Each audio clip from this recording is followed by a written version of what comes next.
আসসালামু আলাইকুম ভিউয়ার্স। যাদের চোখে একবার রঙিন চশমা পরে নিয়েছে তাদের আর সাদা কালো ভালো লাগে না।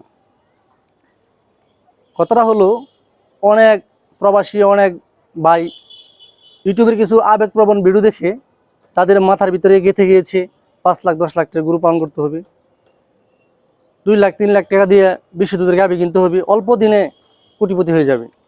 আসলে এটা বলা যত সহজ, করা এত সহজ না।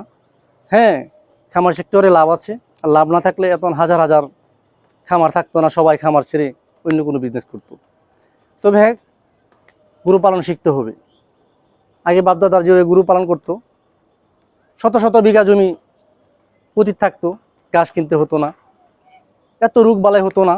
এখন যেহেতু কৃত্রিম প্রজনন বীজ দেওয়া হয়, কৃত্রিম খাবার খাওয়ানো হয়, ফিড আগে ছিল না, সবুজ শ্যামল ঘাস খেত এবং নিজের উৎপাদিত মাসকলাই, খেসারি কলাই, বিভিন্ন ভুট্টা দানাদার নিজের উৎপাদন করত। এখন কৃত্রিমভাবে যেহেতু অনেক কিছু দেওয়া হয়, এই জন্য রোগবালা বেশি হয়। এ সম্পর্কে চিকিৎসা জানতে হবে। কম জায়গায় কীভাবে বেশি ঘাস উৎপাদন করা যায় এ সম্পর্কে জানতে হবে।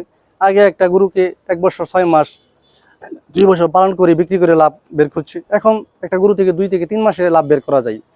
অতএব আগের মতো ভাবলে হবে না, আপনাকে আধুনিক হতে হবে এবং গরু থেকে ইনকাম করতে হলে আপনি সবার সাথে তাল মিলিয়ে গরু পালন শিখতে হবে। সর্বশেষে একটা কথাই বলতে চাই, আবেগ নয়, বাস্তবতা প্রতি এগিয়ে যান। শুভকামনা।